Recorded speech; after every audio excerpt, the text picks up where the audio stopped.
शुरू होगी 5 सेकेंड बाद। 5 4 3 2 1 स्टार्ट। यह समय की मांग थी कि उच्च शिक्षण संस्थानों में छात्रों की आत्महत्या को लेकर शिक्षा मंत्रालय सभी संस्थानों को सतर्क करते हुए उन्हें छात्रों की काउंसलिंग करने और तय SOP अर्थात मानक संचालन प्रक्रिया का पालन करने को कहता, लेकिन केवल इतना ही पर्याप्त नहीं, उसे यह सुनिश्चित करना चाहिए कि सभी उच्च शिक्षा संस्थानों में वह तंत्र पर्याप्त क्षमता, संवेदनशीलता और संसाधनों के साथ सक्रिय है या नहीं। जिस प्रकार अवसादग्रस्त या किसी अन्य समस्या से घिरे छात्रों की काउंसलिंग करने का उत्तरदायित्व होता है, उच्च शिक्षा संस्थानों में छात्रों की आत्महत्याओं पर समय समय पर विभिन्न स्तरों पर चिंता जताने और उन्हें रोकने की आवश्यकता पर बल देने के बाद भी बात बनती दिख नहीं रही है। यह सामान्य बात नहीं कि IIT खड़गपुर में पिछले 1.5 वर्ष में 9 छात्रों ने आत्महत्या की।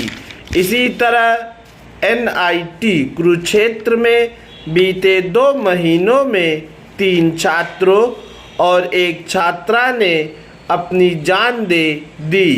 इन दोनों शिक्षा संस्थानों में इतने कम समय में इतने अधिक विद्यार्थियों की आत्महत्या सामान्य बात नहीं। दुर्भाग्य से विभिन्न शिक्षा संस्थानों में छात्रों की आत्महत्या के मामले रह कर सामने आते ही रहते हैं।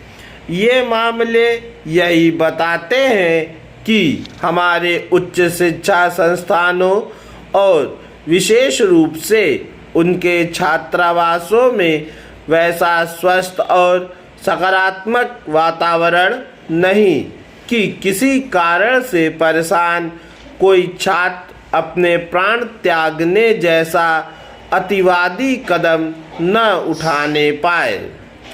छात्र छात्राएं भिन्न भिन्न कारणों से आत्महत्या करते हैं। कोई परीक्षा में लगातार असफलता से निराश होकर अपनी जान दे देता है। कोई नए माहौल में खुद को समायोजित न कर पाने के कारण, कोई हीन भावना से घिर जाने के चलते और कोई अपने साथ जातिगत क्षेत्रगत भेदभाव के कारण। कुछ मामलों में कोई छात्र अपने साथी छात्रों द्वारा ही दुर्व्यवहार का शिकार होकर आत्महत्या कर लेता है। कई बार यह दुर्व्यवहार रैगिंग के रूप में होता है।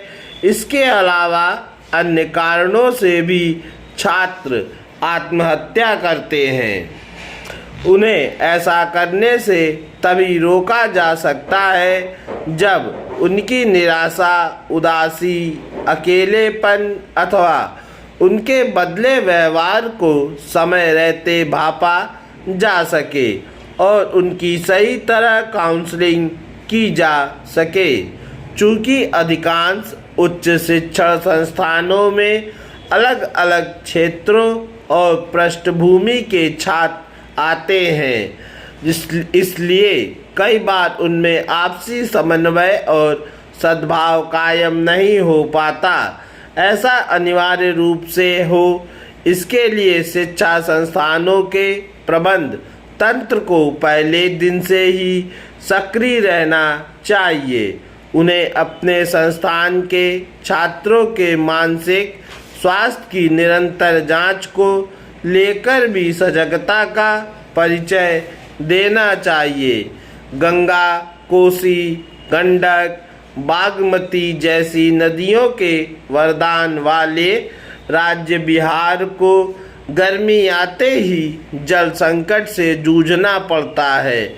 सुनने में यह थोड़ा अजीब लगता है, लेकिन है सच। बहरहाल अच्छी बात यह है। पूर्ण विराम।